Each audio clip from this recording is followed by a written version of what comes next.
ಶ್ರೀ ಸಚ್ಚಿದಾನಂದ ಸದ್ಗುರು ಸಾಯಿನಾಥ್ ಮಹಾರಾಜ್ ಕಿ ಜೈ. ಸದ್ಗುರು ಭಗವಾನ್ ಶ್ರೀ ಶ್ರೀಧರ್ ಸ್ವಾಮಿಗಳ ಚರಿತ್ರೆ. ಓಂ ಶ್ರೀ ಗುರುಭ್ಯೋ ನಮಃ. 4ನೇ ಅಧ್ಯಾಯ.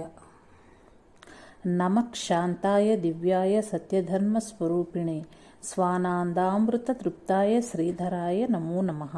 ಪ್ರಾಥಮಿಕ ವಿದ್ಯಾಭ್ಯಾಸ. ತಾಯಿ ತಂದೆಯವರನ್ನು ಕಳೆದುಕೊಂಡ ತಬ್ಬಲಿ ಶ್ರೀಧರನಿಗೆ ಈಗ ಸುಮಾರು 12-14 ವರ್ಷ ವಯಸ್ಸು. ತಾಯಿ ತಂದೆ ಅಕ್ಕ ಅಣ್ಣ ಎಲ್ಲರನ್ನೂ ಕಳೆದುಕೊಂಡ ಜನ್ಮ ವಿರಕ್ತನಾದ ಶ್ರೀಧರನ ಚಿತ್ತ ಸ್ಥೈರ್ಯವನ್ನು ಇವು ಯಾವುಗಳಿಂದಲೂ ಅಲುಗಾಡಿಸಲಾಗಲಿಲ್ಲ. ಯಂ ಲಬ್ಧಾ ಚಾಪರಂ ಲಾಭಂ ಮನ್ಯತೆ ನಾಧಿಕಂ ತತಃ ಯಸ್ಮಿನೋ ಸ್ಥಿತೋ ನ ದುಃಖೇ ನ ಗುರುಣಾಪಿ ವಿಚಾಲ್ಯತೆ. ಭಗವದ್ಗೀತೆ 6ನೇ ಅಧ್ಯಾಯ 22ನೇ ಶ್ಲೋಕ. ಆತ್ಮಸ್ಥಿತಿಯಲ್ಲಿ ನಿಂತವನು ಎಂತಹ ದುಃಖವುದಾಗಿದ್ದರೂ ಅದರಿಂದ ವಿಚಲಿತನಾಗುವುದಿಲ್ಲ ಎಂದು ಯೋಗಿಯ ಜ್ಞಾನಿಯ ಲಕ್ಷಣವನ್ನು ಗೀತೆಯಲ್ಲಿ ಹೇಳಿದಂತೆ ಶ್ರೀಧರನ ಚಿತ್ತಸ್ಥೈರ್ಯವೂ ಕದಲಲಿಲ್ಲ. ಹಾಗೆ ನೋಡಹೋದರೆ ಅವತಾರಿಗಳಿಗೆ ಮಹಾತ್ಮರಿಗೆ ಕಷ್ಟ ಹೆಚ್ಚು. ಈ ದೃಷ್ಟಿಯಿಂದ ಯಾರು ಅತಿಶಯವಾದ ಕಷ್ಟಗಳನ್ನು ಸಮಾಧಾನದಿಂದ ಸಹನೆ ಮಾಡಿ ಅವನ್ನೆಲ್ಲ ತಮ್ಮ ಸತ್ವಬಲದಿಂದ ಜಯಿಸಿ ಸನ್ಮಾರ್ಗದ ಆದರ್ಶರಾಗುವವರೋ ಅವರೇ ಅವತಾರಿಗಳು, ಮಹಾತ್ಮರೆಂದು ಎಣಿಸಲ್ಪಟ್ಟವರು. ತೇಜಸ್ವಿ ಕ್ಷಮತೆ ಸರ್ವಂ. ತೇಜಸ್ವಿ ಪುರುಷರು ಎಲ್ಲವನ್ನೂ ತಾಳ್ಮೆಯಿಂದ ಸಹಿಸಿಕೊಳ್ಳುವರು. ಅಂತೆಯೇ ಎಷ್ಟು ಹೆಚ್ಚು ತೇಜಸ್ವಿಗಳೂ ಅವರ ಸತ್ವ ಪರೀಕ್ಷೆಯೂ ಅಷ್ಟೇ ಹೆಚ್ಚು. ಧ್ರುವ, ಪ್ರಹ್ಲಾದ, ಚಂದ್ರಹಾಸ ಮುಂತಾದ ಮಹಾಭಗವದ್ಭಕ್ತರ ಚರಿತ್ರೆಯನ್ನು ಅವಲೋಕಿಸಿದರೆ ಇಂತಹವರಿಗೆಲ್ಲ ಬಾಲ್ಯದಲ್ಲಿ ಕಷ್ಟವೇ ಹೆಚ್ಚಲ್ಲವೇ? ರಾಮಕೃಷ್ಣಾದಿಗಳ ಅವತಾರ ಚರಿತ್ರೆಯನ್ನು ನೋಡಿದರೆ ಅವರಿಗಾದರೂ ಕಷ್ಟವೇನೂ ಕಡಿಮೆ ಇತ್ತೇ? ಶ್ರೀಧರನಿಗೂ ಹಾಗೆಯೇ ಬಾಲ್ಯದಲ್ಲಿ ಅಧಿಕಾಧಿಕ ಕಷ್ಟಗಳೇ ಬಂದುದಗಿದವು. ಚೆಂಚುಳಿಯ ದೊಡ್ಡಮ್ಮನ್ ಅನಾಥನಾದ ಬಾಲಕ ಶ್ರೀಧರನ್ನು ತನ್ನ ಮನೆಗೆ ಕರೆದೊಯ್ಯಲು ನಿಶ್ಚಯಿಸಿದಳು. ಆದರೆ ಆಗ ಶ್ರೀಧರನ ವಾರ್ಷಿಕ ಪರೀಕ್ಷೆ ಸಮೀಪಿಸುತ್ತಿದ್ದರಿಂದ ಮನೆಯ ಕೆಲ ಚರಸ್ತುಗಳನ್ನು ಮಾರಿಸಿ ಶ್ರೀಧರನ್ನು ಅವನ ಚಿಕ್ಕಮ್ಮ ತ್ರಿವೇಣಿಬಾಯಿಯವರ ಮನೆಯಲ್ಲೇ ಇರಿಸಿದರು. ಈಕೆ ನಾರಾಯಣವರ ಚಿಕ್ಕಪ್ಪನ ಮಗ ನಾಗೋಬರಾಯರ ಪತ್ನಿ. ಆಗ ಶ್ರೀಧರ ಮರಾಠಿ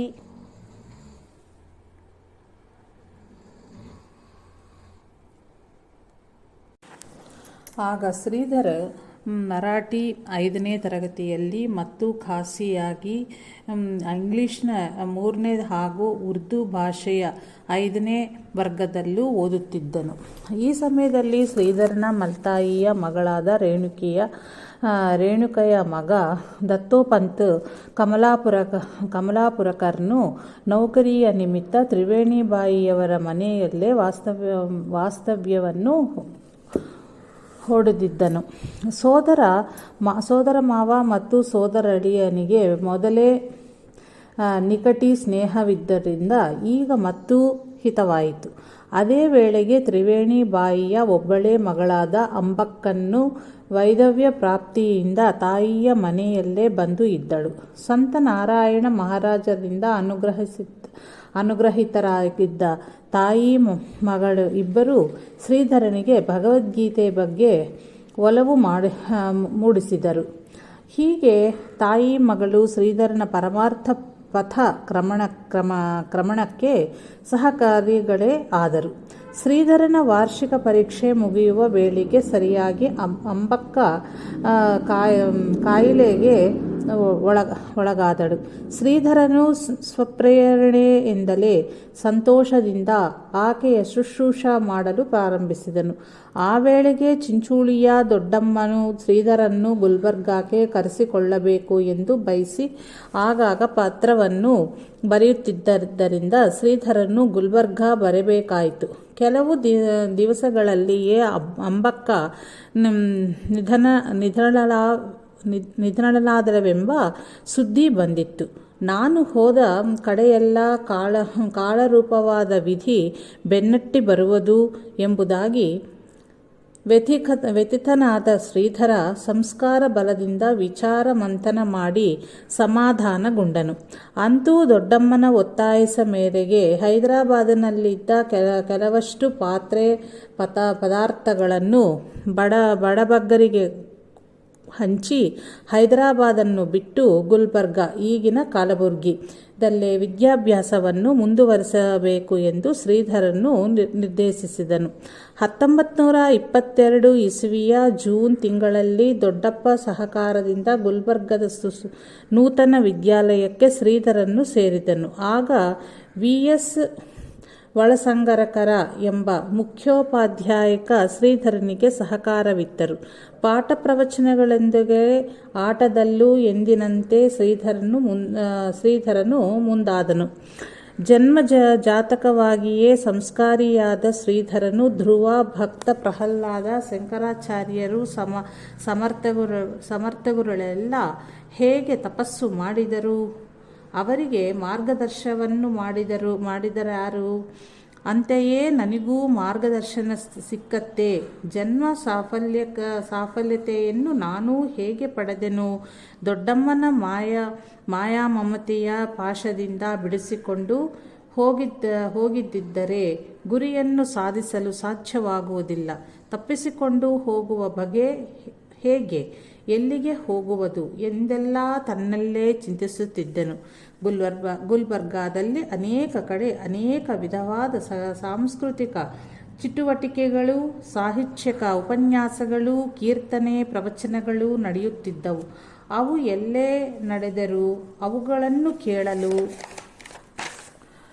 ಶ್ರೀಧರ ಹೋಗುತ್ತಿದ್ದನು. ಶ್ರೀಧರನು ಅತ್ಯಂತ ಪ್ರಾಮಾಣಿಕ ಮತ್ತು ಬುದ್ಧಿವಂತನೆಯಿಂದ ಆ ವೇಳೆಗಾಗಲೇ ಎಲ್ಲರಿಗೂ ಪರಿಚಿತನಾಗಿದ್ದರಿಂದ ಆ ಕಾರ್ಯಕ್ರಮಗಳಲ್ಲಿ ಜವಾಬ್ದಾರಿಯುತ ಸ್ವಯಂ ಸೇವಕ ಸ್ಥಾನವೂ ಇವನಿಗೆ ಸಿಗುತ್ತಿತ್ತು. ಮಧ್ವ ಜಯಂತಿ. ಮಧ್ವನವಮಿ ಎಂದರೆ ಮಾಘಶುದ್ಧ ನವಮಿ. ಇದು ಮಧ್ವಾಚಾರ್ಯರ ಜಯಂತಿಯ ದಿವಸ. ಗುಲ್ಬರ್ಗಾದ ದೇಸಾಯಿಯವರು ಮಾಧ್ವ ಸಂಪ್ರದಾಯದವರು. ಅವರ ವಿಶಾಲ ಮನೆಯಲ್ಲಿ ಆ ವರ್ಷ ಮಧ್ವ ಜಯಂತಿ ಒಳ್ಳೆ ವಿಜೃಂಭಣೆಯಿಂದ ನಡೆಯುತ್ತಿದ್ದರಿಂದ ಅದಕ್ಕಾಗಿ ಸಿದ್ಧತೆ ನಡೆಯುತ್ತಿತ್ತು. ಶ್ರೀಧರನ ವಾಸ್ತವ್ಯವು ಇಲ್ಲಿಯೇ ಸಮೀಪದಲ್ಲಿದ್ದರಿಂದ ಸಂಪ್ರದಾಯ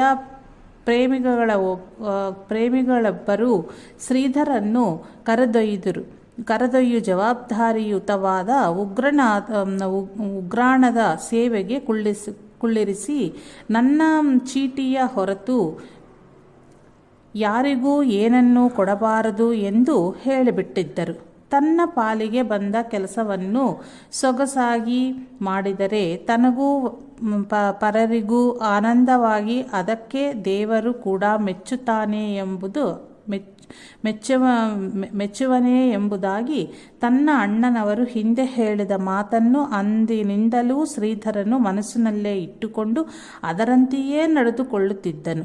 ಉಗ್ರಾಣದಲ್ಲಿ ಇರುವಾಗ ಒಬ್ಬರು ಮುದುಕರು ಬಂದು, ಶ್ರೀಧರ, ನಾನು ಬಡವ, ನೀನು ನಿತ್ಯವೂ ಇಲ್ಲಿಂದ ಸ್ವಲ್ಪ ಧಾನ್ಯವನ್ನು ಕೊಡುತ್ತಾ ಬಂದರೆ ನನ್ನ ಬಡ ಕುಟುಂಬಕ್ಕೆ ಸಹಾಯ ಮಾಡಿದಂತಾಗುವುದು. ಹೇಗೆ ಕೊಡುವಿಯಾ ಎಂದು ಪ್ರಶ್ನಿಸಿದರು. ಆಗ ಶ್ರೀಧರನು, ಪೂಜ್ಯರೇ, ನೀವು ಹೇಳುವುದು ನಿಜ. ತಮ್ಮ ಮಾತು ಕೇಳತಕ್ಕದ್ದೇ ಸರಿ. ಆದರೆ ವಿಶ್ವಾಸದಿಂದ ನನ್ನನ್ನು ಇಲ್ಲಿ ನೇಮಿಸಿದವರು ತಮ್ಮ ಚೀಟಿಯ ಹೊರತು ಯಾರಿಗೂ ಏನನ್ನೂ ಕೊಡಬೇಡವೆಂದು ಹೇಳಿದ್ದಾರಲ್ಲ. ನಾನು ತಮಗೆ ಏನಾದರೂ ಕೊಟ್ಟರೆ ಅವರ ವಿಶ್ವಾಸಘಾತವನ್ನು ಮಾಡಿದಂತಾಗುವುದಿಲ್ಲವೇ? ಅದಲ್ಲದೆ ಇಲ್ಲಿಂದ ತಾವು ಹೋಗಬೇಕಾದರೆ ಮಧ್ಯದಲ್ಲಿ ತುಂಬ ಸ್ವಯಂ ಸೇವಕರಿರುವರು. ಇವರು ಉಗ್ರಾಣದಿಂದ ಏನು ತೆಗೆದುಕೊಂಡು ಹೋಗುತ್ತಾರೆ ಎಂದು ಸಂಶಯ ಬಂದು ತಮ್ಮನ್ನು ವರಿಷ್ಠರ ಕಡೆಗೆ ಕರೆದುಕೊಂಡು ಹೋದರೆ ಅಲ್ಲಿಗೆ ತಾವು ಕೂಡ ವಂಚನೆ ಮಾಡಿದವರೆಂದು ಜನರು ಅವಮಾನಗೊಳಿಸಲಿಕ್ಕಲ್ಲವೇ? ನಾವಿಬ್ಬರೂ ಆಪಾದನೆಗೆ ಗುರಿಯಾಗಬೇಕಾದಿತ್ತಲ್ಲವೇ? ಇನ್ನು ತೆಗೆದುಕೊಂಡು ಹೋದರೂ ನೆರಗಿನಲ್ಲಿ ಎಷ್ಟು ಧಾನ್ಯ ಕೊಂಡೊಯ್ಯಲಾಗಿದ್ದಿತ್ತು. ಇದಕ್ಕಿಂತ ಹೆಚ್ಚು ಲಾಭವಾಗುವ ಒಂದು ಉಪಾಯವನ್ನು ಹೇಳುತ್ತೇನೆ. ತಾವು ಬಡವರು, ನಾನು ಕೂಡ ಬಡವನೇ, ಸರಿ. ಒಬ್ಬರಿಗೊಬ್ಬರು ಪರಸ್ಪರ ಸಹಾಯ ಮಾಡುತ್ತಕ್ಕದ್ದು ನ್ಯಾಯವೇ ಆಗಿದೆ. ಅವರವರು ನನಗೆ ಪುಸ್ತಕಕ್ಕಾಗಿ ಮತ್ತು ನನ್ನ ಖರ್ಚಿಗಾಗಿ ಕೊಟ್ಟ ದುಡ್ಡಿನಲ್ಲಿ 25 ರೂಪಾಯಿಗಳನ್ನು ನನ್ನ ಕಡೆ ಹಾಗೆಯೇ ಉಳಿದವೆ. ನನಗೆ ಈಗ ಆ ದುಡ್ಡಿನ ಅವಶ್ಯಕತೆಯೇ ಇಲ್ಲ. ನಾನು ಅತ್ತ ಮಧುರಿಕರಿಗೆ ಬಂದಾಗ ಆ 25 ರೂಪಾಯಿಗಳನ್ನು ನಿಮ್ಮ ಮನೆಗೆ ಬಂದು ನಾನು ನಿಮಗೆ ಅಲ್ಲಿಯೇ ಖಂಡಿತವಾಗಿಯೂ ಕೊಟ್ಟು ಬರುವೆನು. ಇಲ್ಲಿ ಮಾತ್ರ ಕ್ಷಮಿಸಿರಿ ಎಂದು ಬೆಸಗೊಂಡೆನು. ಆ ವೃದ್ಧ ಬ್ರಾಹ್ಮಣರು ಅದನ್ನು ಕೇಳಿ ಏನು ಭಾವಿಸಿದರೋ ಏನೋ, ಹಾಗೇ ಆಗಲಿ ಎಂದು ಅವರು ಅಲ್ಲಿಂದ ಹೊರಟು ಹೋದರು. ಈ ಉತ್ಸವದಲ್ಲಿ ಮಹಾರಾಷ್ಟ್ರದಿಂದ ಹರಿಭಕ್ತ ಪರಾಯಣರಾದ ಶ್ರೀ ಪಾಂಗಾರಕರ್ನು ಮತ್ತು ಶ್ರೀ ಅಗ್ನಿಪುತ್ರ ರಾಜವಾಡೆ ಇವರನ್ನು ಪ್ರವಚನಕ್ಕೆ ಕರೆಸಿದ್ದರು. ಭಕ್ತಿ ವಿಷಯದ ಮೇಲೆ ಶ್ರೀ ಪಾಂಗಾರಕರ್ ಮತ್ತು ಯಜ್ಞ ಸಂಸ್ಥಾ ಎಂಬ ವಿಷಯದ ಮೇಲೆ ಶ್ರೀ ಅಗ್ನಿಹೋತ್ರಿಗಳ ರಸವತ್ತವಾದ ಪ್ರವಚನಗಳು ಆಗುತ್ತಿದ್ದವು. ಇವರ ಪ್ರವಚನ ಪಿಯೂಷವನ್ನು ಪಾನ ಮಾಡಲು ಜನರು ಕಿಕ್ಕಿರಿದು ತುಂಬಿದ್ದರು. ಇದನ್ನೆಲ್ಲ ದಿನಂಪ್ರತಿ ಲಕ್ಷ್ಯಪೂರ್ವಕವಾಗಿ ಶ್ರೀಧರನು ತತ್ಸಮಯ ತಪ್ಪದೆ ಈಕ್ಷಿಸ್ತಾ ಲಾಲಿಸುತ್ತಾ ತನ್ಮಯನಾಗಿ ಇರಕೂಡಗಿದನು. ಉತ್ಸವ ಮುಗಿಸಿ ತನ್ನ ಬಿಡಾರಕ್ಕೆ ಬಂದ ಶ್ರೀಧರನು ಮರುದಿನವೇ ಮಧುಕರಿಗೆ ಹೋದಾಗ ತಾನು ಹೇಳಿದ ಪ್ರಕಾರ ಆ ಬ್ರಾಹ್ಮಣ ಮುದುಕರಿಗೆ 25 ರೂಪಾಯಿಗಳನ್ನು ಸಲ್ಲಿಸಿದನು. ಶಂಕರ ಜಯಂತಿ ವೈಶಾಖ ಶುದ್ಧ ಪಂಚಮಿಯಲ್ಲಿ ಬರುವ ಶ್ರೀಮದ್ ಜಗದ್ಗುರು ಆದ್ಯ ಶ್ರೀ ಶಂಕರಾಚಾರ್ಯರ ಜಯಂತಿ ಮಹೋತ್ಸವದ ಸಿದ್ಧತೆಯೇ ಗುಲ್ಬರ್ಗಾದ ಶ್ರೀ ಶಿವ ದೇವಾಲಯದಲ್ಲಿ ಸಾರ್ವಜನಿಕರಿಂದ ಬಹುಳ ಜೋರಾಗಿ ಸಾಗುತ್ತಿತ್ತು. ಅಲ್ಲಿನ ಸ್ವಯಂ ಸೇವಕರ ಪಟ್ಟಿಯಲ್ಲಿ ಶ್ರೀಧರನ್ನು ಸೇರಿಸಿಕೊಂಡರು. ಮಹಾರಾಷ್ಟ್ರದಲ್ಲಿಯ ವಾಯ್ಯ ಬ್ರಾಹ್ಮಣ ಪಾಠಶಾಲೆಯ ಸಂಸ್ಥಾಪಕರಾದ ಶ್ರೀ ನಾರಾಯಣ ಶಾಸ್ತ್ರಿಗಳನ್ನು ಪ್ರವಚನಕ್ಕಾಗಿ ಇಲ್ಲಿ ಬರಮಾಡಿಸಿಕೊಂಡಿದ್ದರು. ಅವರ ಸೇವೆಗಾಗಿ ಶ್ರೀಧರನ ನಿಯೋಜನೆ ಆಗಿತ್ತು. ಶ್ರೀ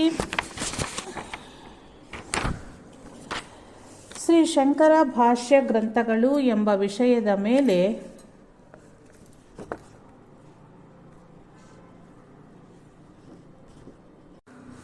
8 ರಿಂದ 10 ಗಂಟೆಯವರೆಗೆ ಗೀತಾ ಭಾಷ್ಯದ ಮೇಲೆ ಅವರ ಪ್ರವಚನವಾಗುತ್ತಿತ್ತು.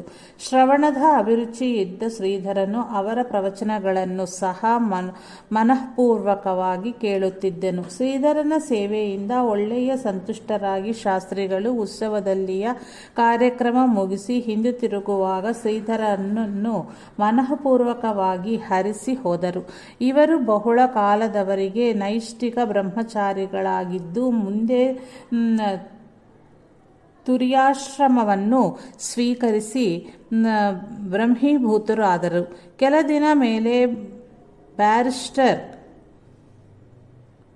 ಜಯಕರ ಅಧ್ಯಕ್ಷದಲ್ಲಿ ಧರ್ಮದ ಅಧಿವೇಶನ ಒಂದು ಗುಲ್ಬರ್ಗಾಯಲ್ಲಿ ಸೇರಿತು. ಶ್ರೀ ಸಮರ್ಥ ಭಕ್ತ ಕೇಶವ ಬುವಾ ರಾಮದಾಸಿ ಇತ್ಯಾದಿ ಮಹನೀಯರು ಈ ಪರಿಷತ್ತಿನಲ್ಲಿ ಉಪಸ್ಥಿತರಾದರು. ಇಂತಹ ಪರಿಷತ್ತು ಸಭಾ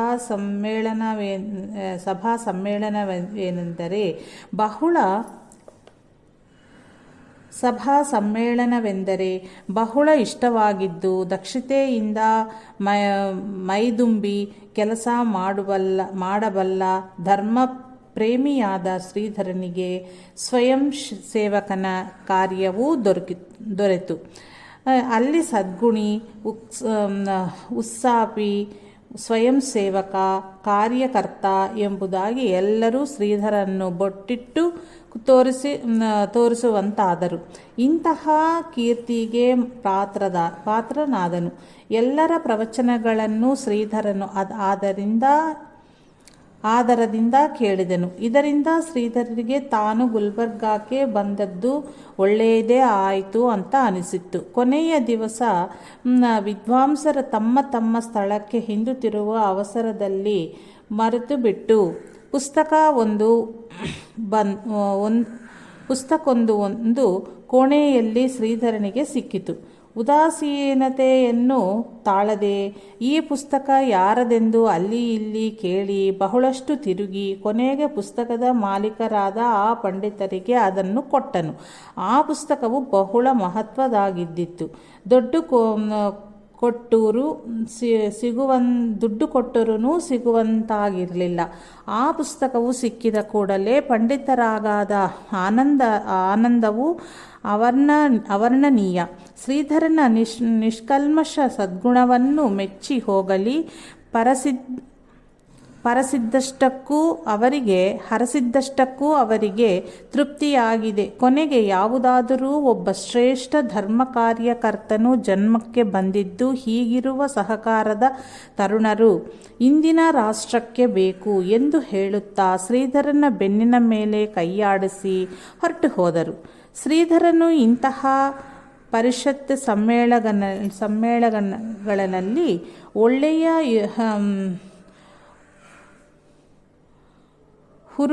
ಹುರುಪಿನಿಂದ ಭಾಗವಹಿಸಿ ದುಡಿಯುವುದಾದರೂ ಬರಿಯ ಸಮಾರಂಭದ ಉತ್ಸುಕತೆಯಿಂದಲೇ ಅಲ್ಲ. ಜನ ಮರುಳೋ ಜಾತ್ರೆ ಮರುಳೋ ಎಂಬಂತಲ್ಲ. ಅವುಗಳ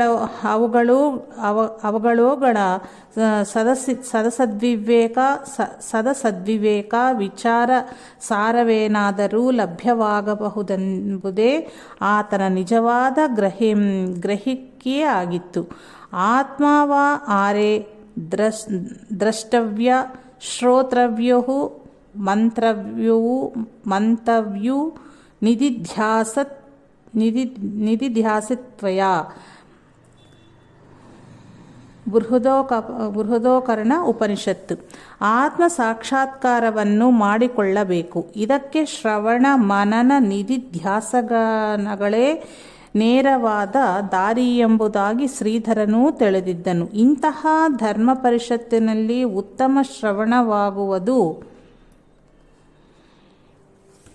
ಈ ಶ್ರವಣದ ಲಕ್ಷ್ಯವೇ ಮನನದ ಲಕ್ಷ್ಯವೇ ನಿಧಿಧ್ಯಾಸವಾಗಿರುವುದೇ ಎಂಬುದನ್ನು ಚೆನ್ನಾಗಿ ಅರಿತಿದ್ದ ಶ್ರೀಧರನ ಲಕ್ಷ್ಯವೂ ಇದೇ ಆಗಿತ್ತು. ಆ ಭಾವ, ಆ ಹೇತು, ಆ ಗುರಿಯನ್ನಿಟ್ಟು ಇಂತಹ ಸಮಾರಂಭಗಳಲ್ಲಿ ಎಷ್ಟೆಷ್ಟೋ ಕಾರ್ಯಭಾರವನ್ನು ವಹಿಸಿ ಮುನ್ನುಗ್ಗುತ್ತಿದ್ದ ಶ್ರೀಧರನು ಅನೇಕ ವಿದ್ವಾಂಸರ ಪ್ರವಚನಗಳನ್ನು ಕೇಳಿ ತನ್ನ ಎಳೆಯ ವಯಸ್ಸಿನಲ್ಲೇ ಅದರ ಮೇಲೆ ಚೆನ್ನಾಗಿ ವಿಚಾರವನ್ನು ಮಾಡುತ್ತಿದ್ದನು.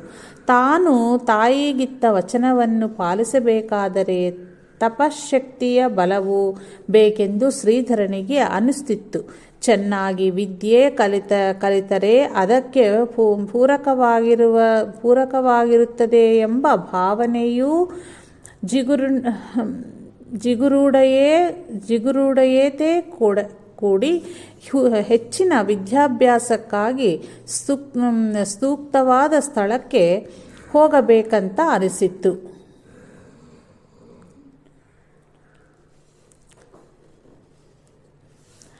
ಪುಣ್ಯನಗರಿ ಎಂದು ಪ್ರಸಿದ್ಧವಾಗಿದ್ದ ಪುಣೆಯಲ್ಲಿ ಮಹಾ ವಿದ್ವಾಂಸರು ವಾಗ್ಮಿಗಳು ಇದ್ದಾರೆ ಎಂದು ಕೇಳಿ ತಿಳಿದಿದ್ದ ಶ್ರೀಧರ ಅಲ್ಲಿದ್ದ ಸುಪ್ರಸಿದ್ಧ ಅನಾಥ ವಿದ್ಯಾರ್ಥಿ ಗೃಹ ಎಂಬ ಸಂಸ್ಥೆಯ ಬಗ್ಗೆಯೂ ಕೇಳಿದ್ದನು. ವಿನಾಯಕ ಗಂಗಾಧರ ಕೀರ್ತಿಕರ್ ಉರಫ್ ದಾದಾ ಸಾಹೇಬ್ ಕೀರ್ತಿಕರ್ ಎಂಬುವದರಿಂದ ಇಸವಿ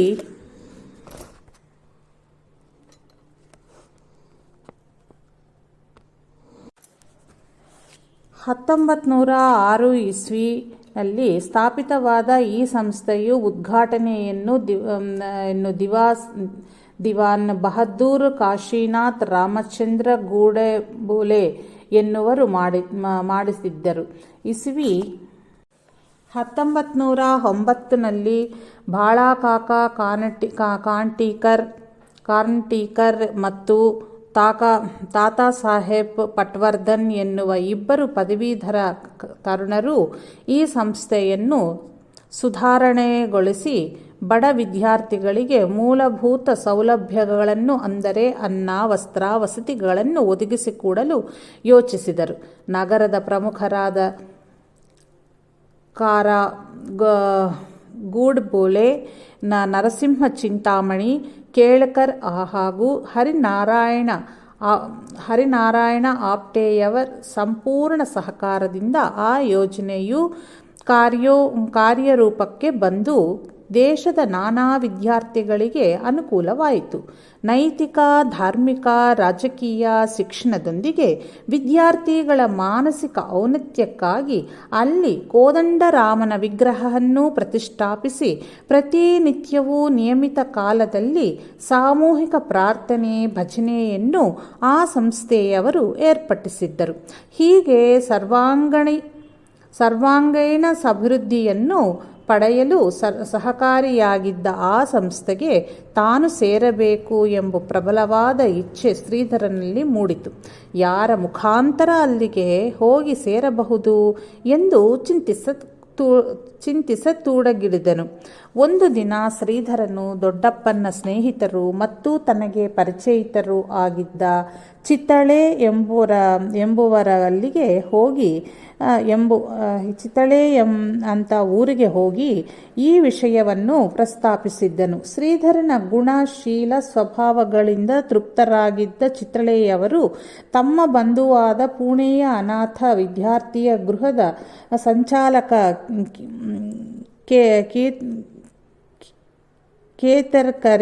ಕೇತರ್ಗರಿಗೆ ಶ್ರೀಧರನ್ನು ಸಂಸ್ಥೆಗೆ ಸೇರಿಸಿಕೊಳ್ಳವೆಂದು ಶಿಫಾರಸು ಪತ್ರವನ್ನು ಬರೆದುಕೊಟ್ಟರು. ಶ್ರೀಧರನು ತನ್ನ ದೊಡ್ಡಮ್ಮನವರ ಅನುಮತಿ ಹಾಗೂ ಆಶೀರ್ವಾದ ಪಡೆದು ಪುಣೆಗೆ ಪ್ರಯಾಣ ಬೆಳೆಸಿದನು.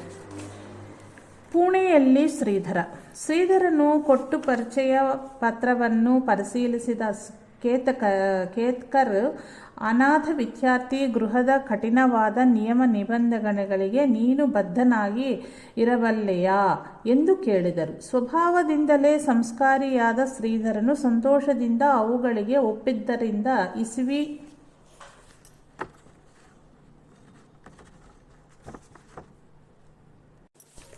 1923 ಇಸ್ವಿನಲ್ಲಿ ಮೇ ತಿಂಗಳಲ್ಲಿ ಈ ವಿದ್ಯಾರ್ಥಿ ನಿಲಯದಲ್ಲಿ ಅವನಿಗೆ ಪ್ರವೇಶ ದೊರೆಯಿತು.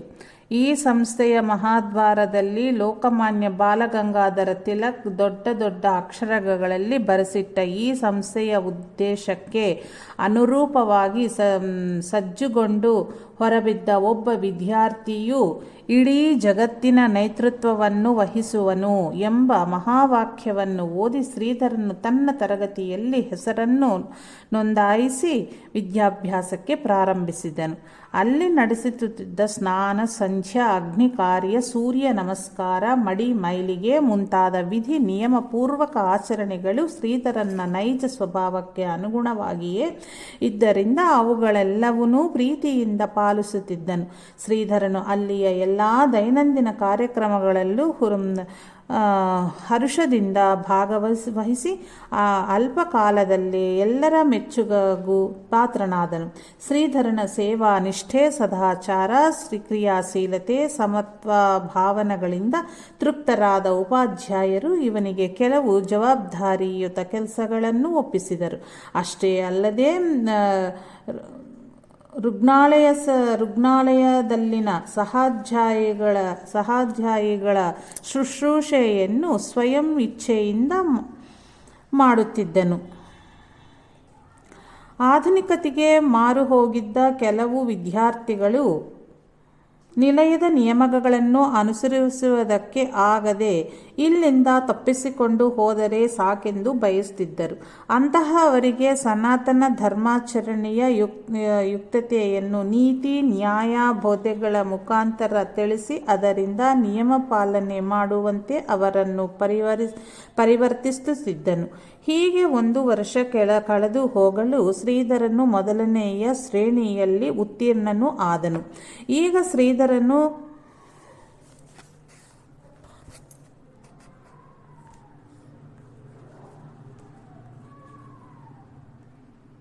6ನೇ ತರಗತಿಯೇ ಸೇರಿದರು. ತಮ್ಮ ತಮ್ಮ ಜೀವನದ ಧೈರ್ಯವೆಂಬುದನ್ನು ವಿದ್ಯಾರ್ಥಿಗಳಲ್ಲೂ ಆಂಗ್ಲ ಭಾಷೆಯಲ್ಲಿ ಬರೆದು ಕಾರ್ಯಾಲಯದಲ್ಲಿ ಇಡಬೇಕು ಎಂದು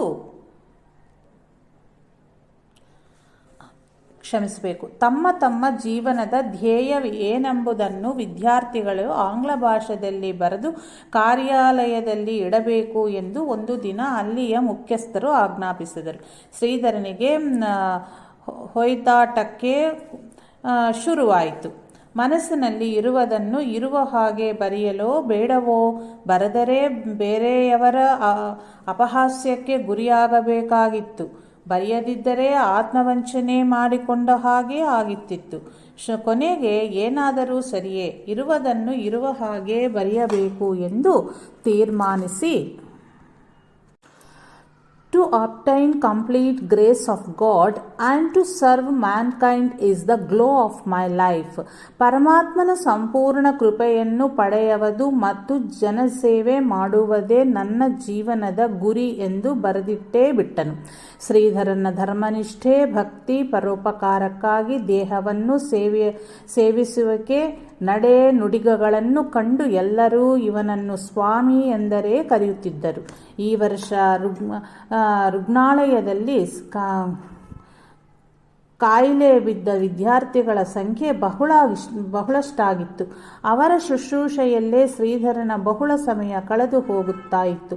ಇದರಿಂದ ವಾರ್ಷಿಕ ಪರೀಕ್ಷೆಯಲ್ಲಿ ಅನುತ್ತೀರ್ಣನಾಗಬೇಕಾಯಿತು.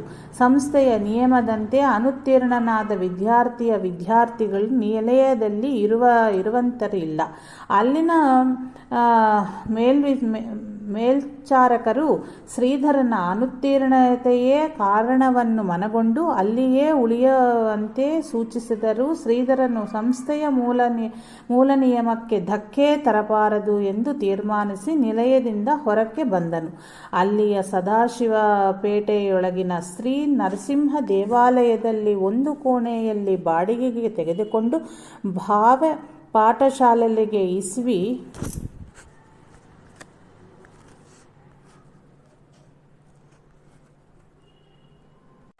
1925 ಸೇರಿ ವಿದ್ಯಾಭ್ಯಾಸವನ್ನು ಮುಂದುವರಿಸಿದನು. ಒಂದು ದಿನ ಸ್ನೇಹಿತರೆಲ್ಲರೂ ಕುಳಿತು ಚರ್ಚೆ ಮಾಡುತ್ತಿದ್ದರು. ಎಲ್ಲರೂ ತಮ್ಮ ಭವಿಷ್ಯತ್ ಗುರಿ ಏನಿಟ್ಟುಕೊಂಡಿದ್ದೀರೆಂದು ಹೇಳಬೇಕೆಂದಾಯಿತು. ಶ್ರೀಧರನ ಸರಿದೆಯೂ ಬಂದಿತು. ಜಗತ್ತಿನಲ್ಲಿ ನಾನು ಆಯಾ ಧರ್ಮದ ಅನುಯಾಯಿಗಳಿಗೆ ಆಯಾ ಧರ್ಮದ ಪ್ರಭುವಾಗಿ ಕಂಡು ನನ್ನ ಮೂಲಕ ಅವರೆಲ್ಲರಿಗೂ ಶಾಶ್ವತ ಸತ್ಯ ಸುಖವು ದೊರೆಯುವಂತೆ ಆಗಬೇಕೆಂಬುದೇ ನನ್ನ ಧ್ಯೇಯ ಎಂದು ಹೇಳಿದನು. ಶ್ರೀಧರನ್ನು ಆಂಗ್ಲ ವಿದ್ಯಾಭ್ಯಾಸವೇನೋ ಆಧುನಿಕ ಸಂಸ್ಕೃತಿಯ ಅನುಕರಣೆಗೆ ಪ್ರೇರೇಪಿಸಲು ಪ್ರಭಾವ ಬೀರಲಿಲ್ಲ. ಸನಾತನ ಗುರುಕುಲದ ತೇಜಸ್ವಿ ಬಾಲಕನಗ ಹಾಗೆ ಸಿಖೆ ಯಜ್ಞೋಪವೀತಧಾರಿಯಾಗಿದ್ದ ಶ್ರೀಧರ ಪ್ರಾತಃ ಕಾಲದಲ್ಲಿಯೇ ಎದ್ದು ಗೋಮಯದಿಂದ ತಾನಿದ್ದ ಕೋಣೆಯನ್ನು ಸಾರಿಸಿ ಗೋಮಯ ಮೃತ್ತಿಕಗಳಿಂದ ಮೈತಿಕ್ಕಿ ಸ್ನಾನ ಮಾಡಿ ನಿತ್ಯ ಕರ್ಮಗಳನ್ನು ನೆರವೇರಿಸಿ ನರಸಿಂಹದೇವರಿಗೆ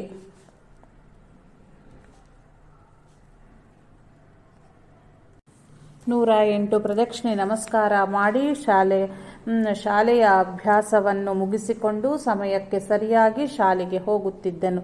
ಸ್ವದೇಶಿ ಚಳುವಳಿಯಲ್ಲಿ ಪ್ರತಿಜ್ಞೆ ಮಾಡಿದಂತೆ ಶ್ರೀಧರ ಕಾಫಿ ಚಹಾ ಸೇವಿಸ್ತಾ ಇರಲಿಲ್ಲ.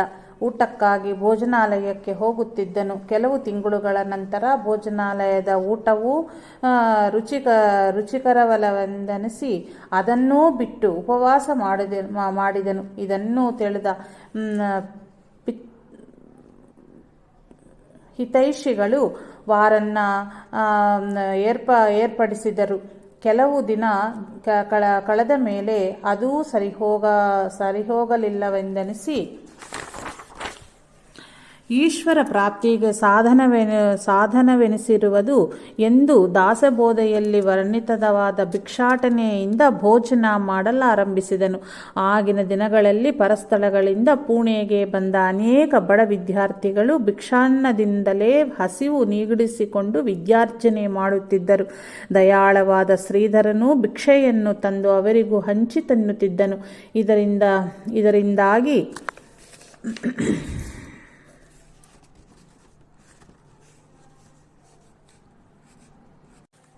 40-50 ಮನೆಗಳನ್ನು ಸುತ್ತಬೇಕಾಗಿತ್ತು. ವಿಶೇಷವೇನೆಂದರೆ ಅಷ್ಟು ಸಮಯವೂ ಶ್ರೀಧರನಿಂದ ಗೀತಾ ಪಾರಾಯಣ ನಡೆಯುತ್ತಿತ್ತು. ಶ್ರೀಧರನ ಮೇಲೆ ಅತ್ಯಂತ ಅಭಿಮಾನವನ್ನು ಇಟ್ಟುಕೊಂಡಿದ್ದವರಲ್ಲಿ ಒಬ್ಬರಾದ ಕಾಂಟ್ರಾಕ್ಟ್ ಜೋಗೋಳಿಕರ್ ಎನ್ನುವ ಒಬ್ಬ ಗೃಹಸ್ಥರು ಒಂದು ದಿನ, ಶ್ರೀಧರ, ಇನ್ನ ಮೇಲೆ ಭಿಕ್ಷಾಟನೆಯನ್ನು ಮಾಡಬೇಡ, ನನ್ನ ಮನೆಗೆ ನಿತ್ಯವೂ ಊಟಕ್ಕೆ ಬಂದು ಬಿಡು ಎಂದರು. ಆಗ ಶ್ರೀಧರನು, ನನ್ನ ಮೇಲಾಣೆ, ನನ್ನ ಮೇಲಿನ ಪ್ರೇಮ ದೃಷ್ಟಿಯಿಂದ ನೀವು ಹೇಳುವುದೇನೋ ಸರಿ, ಇದು ನನಗೆ ತಿಳಿಯುತ್ತಿದೆ. ಆದರೆ ಅನುಕೂಲತೆ ಇದ್ದಾಗಲೂ ಅನುಕೂಲತೆಯನ್ನು ಆಪೇಕ್ಷಿಸುವುದೇ ನಿಜವಾದ ವಿರಕ್ತಿಯ ಲಕ್ಷಣವಾಗಿರುವುದು ಅಲ್ಲದೆ. ಭಿಕ್ಷಾ ಮಾಗೋನೆ ಜೋ ಜೀಲಾ ತೂ ನಿರಾಹಾರಿ ಜೋಲೀಲಾ ವಾರ ಲಾವೂನ ಬೈಸಲಾ ತರಿಹ್ ತೂ ಪರಾಧನಾ ಝಾಲಾ ಭಿಕ್ಷೇಸಾ ಕರಿ ಝೋ ಅಮಾನ್ಯೂ ತೋ ಕರೆಂಟಾ ಜೋಗಿ. ಭಿಕ್ಷಾವೃತ್ತಿ ಅಂದರೆ ಮಧುಕರಿ ಇಂದ ಜೀವಿಸುವವನು ನಿರಾಹಾರಿಯಾಗಿ ನೆಮವೆಂದು ಹೇಳಿದೆ.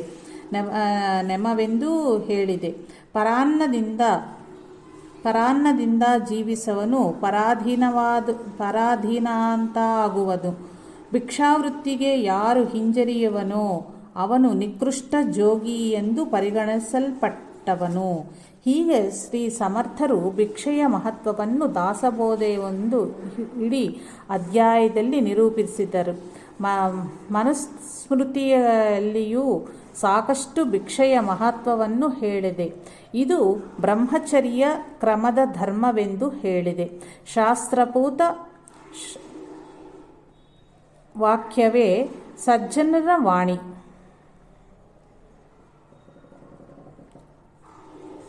ಇದನ್ನು ಅಲ್ಲಗಳೆದರೆ ಮನುಷ್ಯತ್ವ ಉಳಿಯದು. ಅದನ್ನು ಮೀರಿ ಹೋಗುವುದೇ ಸ್ವೇಚ್ಛಾಚಾರ, ಅದೇ ಸ್ವೈರವೃತ್ತಿ.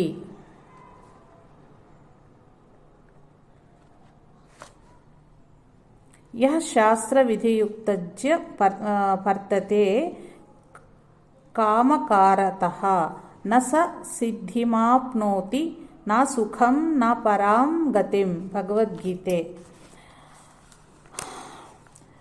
ಯಾರು ಶಾಸ್ತ್ರ ನಿಯಮವನ್ನು ಬಿಟ್ಟು ಮನ ಬಂದಂತೆ ವರ್ತಿಸುವವರೋ ಅವರಿಗೆ ಯಾವ ಸಿದ್ಧಿಯೂ ಆಗದೆ ಅವರು ಇಹ ಪರ ಸುಖದಿಂದ ವಂಚಿತರಾಗುವರು ಎಂಬುದಾಗಿ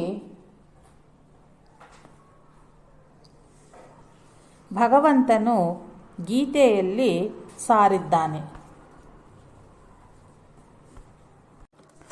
ಶ್ರೀ ಸಮರ್ಥರು ಪಂಚವಟಿ ಟಾಕಿಯಲ್ಲಿ 12 ವರ್ಷಗಳಿದ್ದಾಗ ರಚಿಸಿದ ಏಕಾದಶ ಲಘು ಕಾವ್ಯದಲ್ಲಿ ಹೀಗೆ ಬರೆದಿದ್ದಾರೆ. ಶಾಸ್ತ್ರ ಬಂಧನದಲ್ಲಿ ನಡೆಯುವವನು ಇಂದ್ರಿಯಗಳನ್ನು ಜಯಿಸುವನು. ಇಂದ್ರಿಯಗಳನ್ನು ಜಯಿಸಿದವನು ಸಂಸಾರ ಬಂಧನದಿಂದ ಬೇಗನೆ ಮುಕ್ತನಾಗುವನು. ಮತ್ತು ಶಾಸ್ತ್ರ ಬಂಧನದಿಂದ ಮುಕ್ತನಾದವನು ಸ್ವೇಚ್ಛಾಚಾರಿ, ಇಂದ್ರಿಯಗಳ ದಾಸನಾಗುವನು. ಇಂದ್ರಿಯಗಳ ದಾಸನಾದವನು ಭವಬಂಧನಲ್ಲಿ ಸದಾ ಬಳುವನು ಎಂದು ಸ್ಪಷ್ಟೀಕರಿಸಿದ್ದಾರೆ. ಶಾಸ್ತ್ರವೆಂದರೆ ಶಾಸನಾತ್ ಶಾಸ್ತ್ರಂ. ತಾತ್ಪರ್ಯ ದೇಹೇಂದ್ರಿಯಗಳಿಗೆ ಶಾಸನವನ್ನು ವಿಧಿಸಿ ಅವುಗಳನ್ನು ಅಂಕಿತದಲ್ಲಿ ನಿಲ್ಲಿಸಿಕೊಡುವುದೇ ಶಾಸ್ತ್ರ. ಈ ಶರೀರವನ್ನು ಶಾಸ್ತ್ರವೆಂಬ ಹಗ್ಗದಿಂದ ಬಂಧಿಸಿದರೆ ಮನಸ್ಸು ಮತ್ತು ಇಂದ್ರಿಯಗಳು ಅಂಕಿತಕ್ಕೆ ಬರುವವು. ಆಗ ಮನಸ್ಸಿಗೆ ಸ್ವೈರ್ಯ ವೃತ್ತಿಯಲ್ಲಿ ಸ್ವೇಚ್ಛೆಯಲ್ಲಿ ನಡೆಯಲು ಆಸ್ಪದ ಸಿಗುವುದಿಲ್ಲ. ಮನಸ್ಸು ಇಂದ್ರಿಯಗಳಲ್ಲೂ ಅಂಕಿತಕ್ಕೆ ಬಂದವೆಂದರೆ ಚಿತ್ತವೃತ್ತಿ ನಿರೋಧವಾಗುವುದು. ಹಾಗಾಗುವುದಕ್ಕನೇ ಯೋಗ ಎಂದು ಹೆಸರು. ಅಂತಹ ಯೋಗವು ಬಲಿಯತೆಂದರೆ ಅದೇ ಕರ್ಮದ ಪರಿಪಕ್ವ ಸ್ಥಿತಿ. ಆ ಸ್ಥಿತಿಗೆ ತಲುಪುವುದೇ ವಿದೇಹ ಸ್ಥಿತಿ, ಜೀವನ್ಮುಕ್ತ ಸ್ಥಿತಿ. ಈ ಸ್ಥಿತಿಯ ಸಾಧಕ ಸಿದ್ಧರಿಗೆ ಜೀವನೋಪಾಯವೆಂದರೆ ಭಿಕ್ಷಾವೃತ್ತಿ, ಮಧುಕರಿ. ಈಶ್ವರಾಚ ಅಗಾಧ ಮಹಿಮಾ ತೋಹಿ ಭಿಕ್ಷಾಮಾಗಿ. ಈಶ್ವರನ ಮಹಿಮೆ ಅಗಾಧವಾಗಿದೆ. ಆದರೂ ಅವನು ಭಿಕ್ಷೆ ಬೇಡಿದನು. ಹಾಗೆಯೇ ದತ್ತ, ಗೋರಕ್ಷ, ಸಮರ್ಥರು, ಶಂಕರಾಚಾರ್ಯಾದಿ ಮಹಾಪುರುಷರು ಭಿಕ್ಷಾವೃತ್ತಿಯನ್ನೇ ಅವಲಂಬಿಸಿ ಜನಕ್ಕೆ ಆದರ್ಶವಾಗಿ ತೋರಿಸಿಕೊಟ್ಟರು. ಅದರಂತೆ ನಡೆಯುವುದೇ ನಮ್ಮಂಥ ಸಾಧಕರ ಆದ್ಯ ಕರ್ತವ್ಯ ಎಂದು ನುಡಿದರು. ಎರಡನೆಯವರು ಮನಸ್ಸನ್ನು ನೋಯಿಸದೆ ಶಂಕಾನಿರಸನ ಹಾಗೂ ಕಾಂತಿಯ ರಸವನ್ನು ತುಂಬುವಂತಹ ಮೃದು ಮಧುರ ರಸವು ಯಾವಾಗಲೂ ತುಂಬಿ ಹೊರಸೂಸುತ್ತಿರುವ ಶ್ರೀಧರರ ಮಾತಿನಿಂದ ಜೋಗಳೇಕರರು ನಿವೃತ್ತರಾಗಿ ಶಾಂತಿಯುತರಾಗಿ ಸಮಾಧಾನದಿಂದ ಹೊರಟು ಹೋದರು. ತಾನು ಊಟ ಮಾಡುವ ಭಿಕ್ಷಾನ್ನವನ್ನು ಜೊತೆಯಲ್ಲಿ ಇದ್ದವರಿಗೂ ಹಂಚಿ ತಿನ್ನುತ್ತಿದ್ದರಿಂದ ಎಷ್ಟೋ ದಿವಸ ಶ್ರೀಧರನಿಗೆ ಅರೆಯಿಟ್ಟು ಉಪವಾಸವೂ ಆಗುತ್ತಿತ್ತು. ಇದರೊಂದಿಗೆ ಶ್ರೀಧರನ ದೇಹಸ್ಥಿತಿ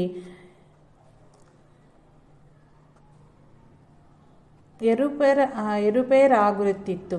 ಇದನ್ನು ತಿಳಿದ ಜೋಗಳೇಕರರು, ಶ್ರೀಧರ, ಇತ್ತೀಚೆಗೆ ನಿನ್ನ ಆರೋಗ್ಯ ಸರಿಯದಂತೆ ಕಾಣುತ್ತಿಲ್ಲ.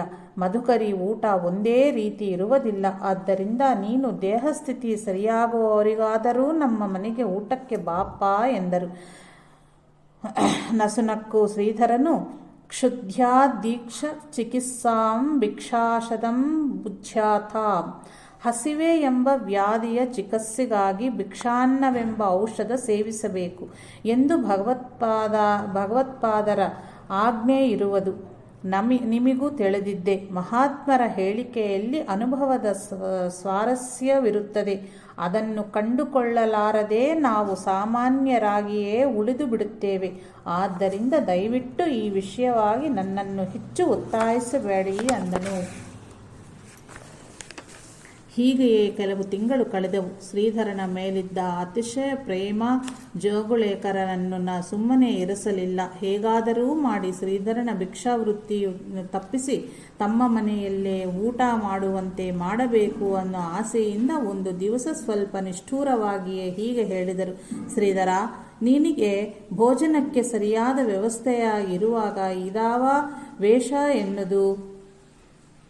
ಮಧುಕರಿ ದೆಸೆಯಿಂದ ಮನೆ ಬಾಗಿಲಿಗೆ ಹೋಗಿ ಬಾಳುವ ಹವ್ಯಾಸವೇಕೆ ನಿನಗೆ?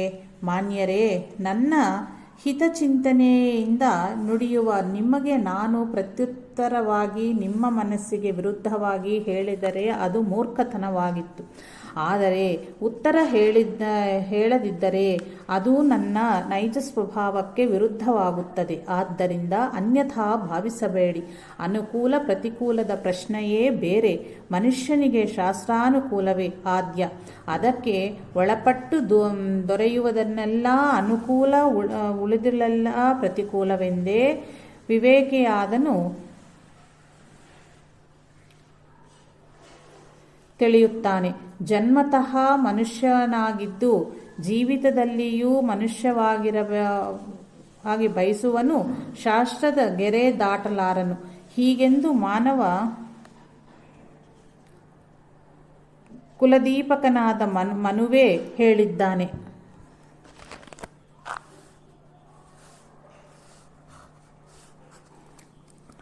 ಆತನ ಮಾತನ್ನು ಪಾಲಿಸುವುದಾದರೆ ಮನುಷ್ಯನು ವೈರಾಗ್ಯಶೀಲನೂ ನೀತಿ ನಿಷ್ಣಾತನೂ ಆಗಬೇಕು. ಅಂತಹ ವೈರಾಗ್ಯದೊಳಗೆ ಅಭಾವ ವೈರಾಗ್ಯ, ಸ್ವಭಾವ ವೈರಾಗ್ಯ ಎಂದು ಎರಡು ಬಗೆಯಿದೆ. ಎಲ್ಲ ಥರದ ಅನುಕೂಲವಾಗಿರುವಲ್ಲೂ ಅದನ್ನು ಅಪೇಕ್ಷಿಸದೆ ನಶ್ವರ, ಕ್ಷಣಿಕ, ತುಚ್ಛ, ಬಂಧ ಕಳಿಗೆ ಎಂದು ನಿತ್ಯಾನಿತ್ಯ ವಿವೇಕ ವಿಚಾರದಿಂದ ಕಡೆಗಣಿಸುವುದೇ ಸ್ವಭಾವ ವೈರಾಗ್ಯವೆಂದು. ಆ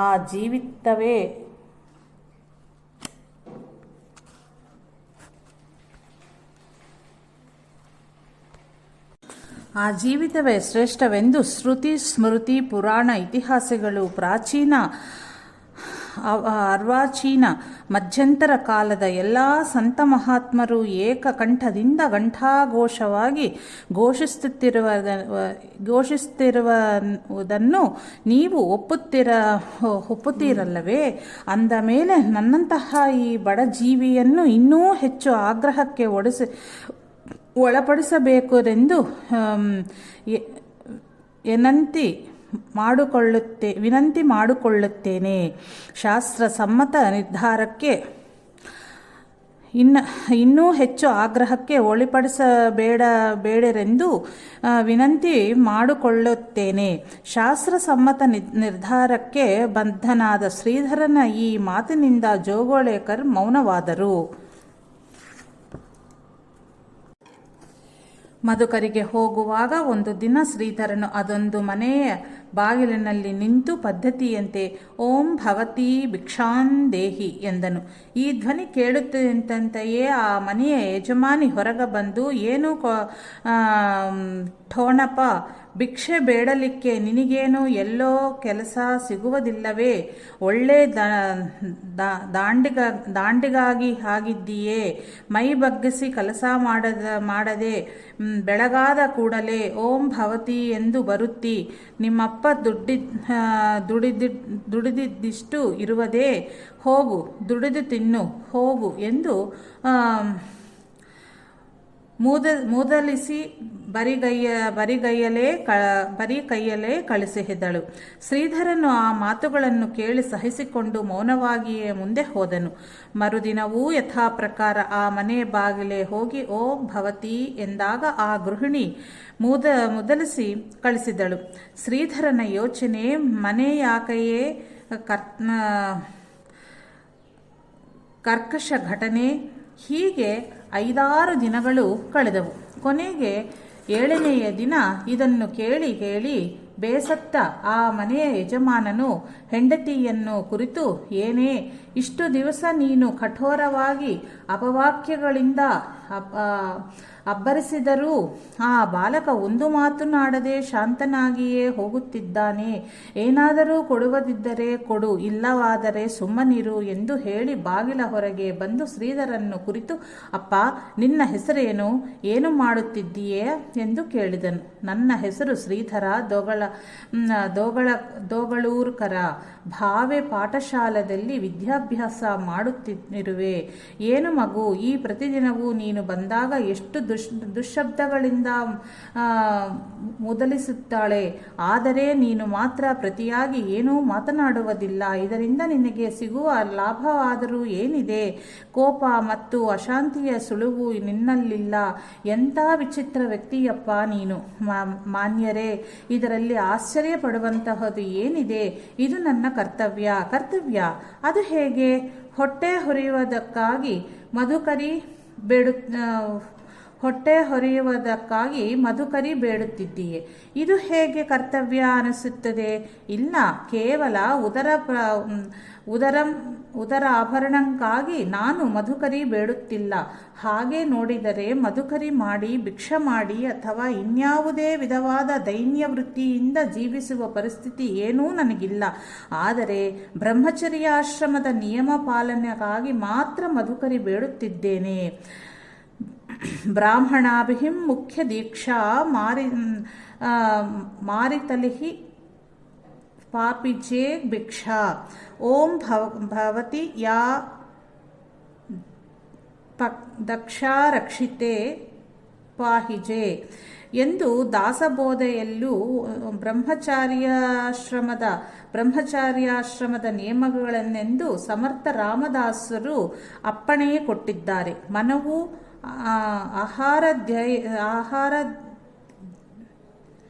ಅಹರೇಧ್ಯಾವಧಾನಿ ಭಿಕ್ಷಂ ಚಾಹರ ಪಶ್ಚರೇತ್ ಮನಸ್ಮೃತಿ ನಲ್ಲಿ ಬರೆದಿದ್ದಾರೆ ಎಂದು ಹೇಳಿದ್ದಾರೆ. ಕೇವಲ ಹೊಟ್ಟೆ ಹೊರೆಯುವುದಕ್ಕೆ ಜನ್ಮ ಎತ್ತಿದ್ದರೆ ನೀವು ಹೇಳುವುದು ಸಹಜ.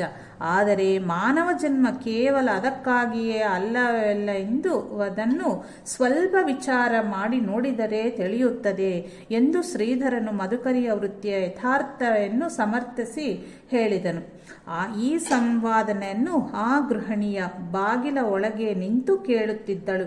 ಯಜಮಾನನು ಆಕೆಯನ್ನು ಕುರಿತು, ಕೇಳಿದೆಯಾ ಈ ವಟುವಿನ ಮಾತುಗಳನ್ನು? ಇಷ್ಟೊಂದು ಕರ್ಕಶವಾಗಿ ನೀನು ಆಡುತ್ತಿದ್ದರೂ ಕೇಳಿಯೂ ಕೇಳದನವಂತೆ ಶಾಂತೆಯಿಂದ ಹೋಗುತ್ತಿದ್ದ ಈ ವಟುವು ಸಾಮಾನ್ಯನಲ್ಲವೆಂದು ಈಗಲಾದರೂ ತಿಳಿಯಿತೆ ಎಂದು ಕೇಳಿದನು.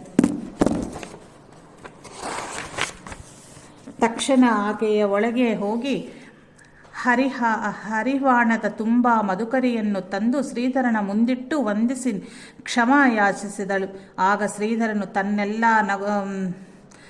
ತನ್ನಲ್ಲೇ ನಗುತ್ತಾ ಆ ಮಧುಕರಿಯಲ್ಲಿ ತನಗೆ ಬೇಕಾದಷ್ಟನ್ನು ಮಾತ್ರ ತೆಗೆದುಕೊಂಡು ಉಳಿದನನ್ನು ಅಲ್ಲೇ ಬಿಟ್ಟು ಮುಂದೆ ಹೊರಟನು. ಹಾಗೆ ಹೋಗುತ್ತಿದ್ದ ಶ್ರೀಧರನ್ನು ಉದ್ದೇಶಿಸಿ ಆಕೆಯು, ಸ್ವಾಮಿ, ಇನ್ನು ಮುಂದೆ ಪ್ರತಿ ದಿವಸವೂ ಈ ನಮ್ಮ ಬಡವರ ಮನೆಯ ಭಿಕ್ಷೆಯನ್ನು ಸ್ವೀಕರಿಸದೆ ಹೋಗಬಾರದು.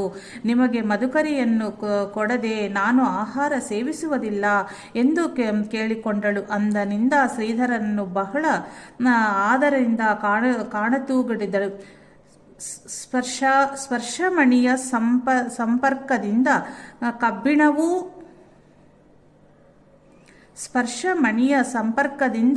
ಕಬ್ಬಿಣವೂ ಬಂಗಾರವಾಗುತ್ತದೆ ಎನ್ನುವಂತೆ ಸತ್ವಶಾಲಿಗಳ ದರ್ಶನ ಸಂಪರ್ಕಗಳು ಎಂತಹ ಪರಿಣಾಮ ಬೀರುತ್ತದೆ ಎಂಬುದಕ್ಕೆ ಇದೊಂದು ನಿದರ್ಶನ ಅಲ್ಲವೇ? ಪರಭಾಷೆಯನ್ನು ಕಲಿಯುವ ಸಂದರ್ಭ ಬಂದರೆ ಅದನ್ನು ಜೀವನದ ಕೇವಲ ಒಂದು ಉದ್ದೇಶವೆಂದಿಟ್ಟುಕೊಂಡು ತಮ್ಮ ಇಹ ಪರದ ಉನ್ನತಿಗಾಗಿ ಸ್ವಧರ್ಮ ಮತ್ತು ಸ್ವಸಂಸ್ಕೃತಿಯನ್ನು ಬಿಡದಂತೆ ಇರಬೇಕು ಎಂಬ ಅಭಿಮತದ ಶ್ರೀಧರನ ಜೊತೆಯೇ ವಿದ್ಯಾರ್ಥಿಗಳಿಗೆ ನಮ್ಮ ವೈದಿಕ ಸಂಸ್ಕೃತಿ ಅತ್ಯಂತ ಶ್ರೇಷ್ಠವಾದದ್ದು ಎಂದು ತಿಳಿ ಹೇಳುತ್ತಿದ್ದನು. ಧರ್ಮ, ನೀತಿ, ದೇಶಭಕ್ತಿ, ಈಶಭಕ್ತಿ, ತತ್ವಜ್ಞಾನ ಮುಂತಾದ ವಿಷಯಗಳ ಮೇಲೆ ದೊಡ್ಡವರು ತಲೆದೂಗುವಂತಹ ಗಂಭೀರ ವಿಚಾರಗಳನ್ನು ಶ್ರೀಧರನ್ನು ತಿಳಿಸುತ್ತಿದ್ದನು. ಶ್ರೀಧರನ ಭಾಷಾ ಶೈಲಿ ಸಾಹಿತ್ಯಮಯವಾಗಿತ್ತು. ಒಮ್ಮೆ ಒಂದು ಸ್ಪರ್ಧೆಯಲ್ಲಿ ಮಾತನಾಡಿದ್ದನ್ನು ಕೇಳಿದ ಅಧ್ಯಾಪಕರೊಬ್ಬರು, ದೇಗಲೂರುಕನ ಭಾಷೆ ಗಡಕರಿಯವರ ಭಾಷೆಯಂತಿದೆ ಎಂದು ಉದ್ಗರಿಸಿದರು. ಅಂದಿನಿಂದ ವಿದ್ಯಾರ್ಥಿಗಳೆಲ್ಲ ಶ್ರೀಧರನ್ನು ಗಡಕರಿ ಎಂದೇ ಕರೆಯಲಾರಂಭಿಸಿದರು. ಗಡಕರಿಯವರು ಮಹಾರಾಷ್ಟ್ರದ ಸುಪ್ರಸಿದ್ಧ ನಾಟಕರಾಗಿದ್ದರು. ಪರರ ಸುಖವೇ ತನ್ನ ಸುಖ, ಪರರ ಕಷ್ಟವೇ ತನ್ನ ಕಷ್ಟ ಎಂಬ ಹೇಳಿಕೆ ಶ್ರೀಧರನ ವಿಷಯದಲ್ಲಿ ಹೆಚ್ಚು ಅನ್ವಯವಾಗುತ್ತಿತ್ತು. ಅದರಲ್ಲೂ ಬಡ ವಿದ್ಯಾರ್ಥಿಗಳಿಗೆ ಶಾಲಾ ಶುಲ್ಕವನ್ನು ಕಟ್ಟಲು ಹಣವಿಲ್ಲದೆ ಇದ್ದರೆ, ಪರೀಕ್ಷೆಯ ಹಣ ಕಟ್ಟಲು ತೊಂದರೆಯಾದರೆ, ಪುಸ್ತಕ ಉಡವು ಮುಂತಾದವುಗಳನ್ನು ತೆಗೆದುಕೊಳ್ಳಲು ತೊಂದರೆ ಪಡುತ್ತಿದ್ದರೆ ಶ್ರೀಧರನ ಪರೋಪಕಾರ ಸ್ವಭಾವ ಜಾಗೃತವಾಗಿ ಅವರಿಗೆ ಸಹಾಯವನ್ನು ಮಾಡಿ ತೃಪ್ತನಾಗುತ್ತಿದ್ದನು. ಒಂದು ದಿನ ಕುಲಕರ್ಣಿ ಎಂಬ ಸಹಪಾಠಿಯು ಬಂದು, ಈ ವರ್ಷ ಪರೀಕ್ಷೆಗೆ ಕೊಡಬೇಕು ಎಂದರೆ ಅಭ್ಯಾಸ ಮಾಡಲು ನನ್ನಲ್ಲಿ ಪುಸ್ತಕಗಳೇ ಇಲ್ಲ. ಇದುವರೆಗೂ ಅವರಿವರ ಪುಸ್ತಕಗಳಿಂದ ಕಾಲ ಕಳೆಯುತ್ತಿದ್ದೆ. ಈಗ ಪರೀಕ್ಷೆಯ ಸಮಯವಾದ್ದರಿಂದ ಯಾರನ್ನೂ ಕೇಳಲು ಆಗುವುದಿಲ್ಲ ಎಂದು ವ್ಯಥಪಟ್ಟನು. ಶ್ರೀಧರನು ಸಹಪಾಠಿಯ ದೈನ್ಯ ಸ್ಥಿತಿಗೆ ಮರುಗಿ ತಕ್ಷಣ ತನ್ನಲ್ಲಿದ್ದ ಪುಸ್ತಕಗಳನ್ನೆಲ್ಲ ಕೊಟ್ಟು ಪರೀಕ್ಷೆಯ ಹಣವನ್ನು ಕಟ್ಟಿ ತಾನು ಮಧುಕರಿಯಿಂದ ತಂದ ಭೋಜನವನ್ನು ಕೊಟ್ಟು ತನ್ನ ಕೋಣೆಯೊಳಗೆ ಆತನಿಗೆ ವಸತಿಯನ್ನೂ ಸಹ ಏರ್ಪಡಿಸಿದನು. ಇದರಿಂದಾಗಿ ಕುಲಕರ್ಣಿಯು ಉತ್ತಮ ದರ್ಜೆಯಲ್ಲೇ ಪರೀಕ್ಷೆಯಲ್ಲಿ ಥರ್ಡ್ ಗ್ರೇಡ್ ಹೊಂದಿದನು. ಶ್ರೀಧರನಿಗೆ ಶಾಲಾ ಪರೀಕ್ಷೆಗೆ ಹೋಗಲು ಆಗಲಿಲ್ಲವಾದರೂ ದೈವಿಕ ಪರೀಕ್ಷೆಯ ಪ್ರಾರಂಭಿಕ ಹಂತದಲ್ಲಿ ಥರ್ಡ್ ಗ್ರೇಡ್ ಹೊಂದಿ ಸಾಫಲ್ಯವನ್ನು ಪಡೆದನೆಂದು ಹೇಳಬೇಕಾಗಿಯೇ ಇಲ್ಲವಷ್ಟೇ. ನಮಃ ಶಾಂತಾಯ ದಿವ್ಯಾಯ ಸತ್ಯಧರ್ಮಸ್ವರೂಪಿಣೆ ಸ್ವಾನಂದಾಮೃತತೃಪ್ತಾಯ ಶ್ರೀಧರಾಯ ನಮೋ ನಮಃ. ನಮಃ ಶಾಂತಾಯ ದಿವ್ಯಾಯ ಸತ್ಯಧರ್ಮಸ್ವರೂಪಿಣೆ ಸ್ವಾನಂದಾಮೃತತೃಪ್ತಾಯ ಶ್ರೀಧರಾಯ ನಮೋ ನಮಃ. ನಮಃ ಶಾಂತಾಯ ದಿವ್ಯಾಯ ಸತ್ಯಧರ್ಮಸ್ವರೂಪಿಣೆ ಸ್ವಾನಂದಾಮೃತತೃಪ್ತಾಯ ಶ್ರೀಧರಾಯ ನಮೋ ನಮಃ. ಸದ್ಗುರು ಭಗವಾನ್ ಶ್ರೀ ಶ್ರೀಧರಾರ್ಪಣಮಸ್ತು.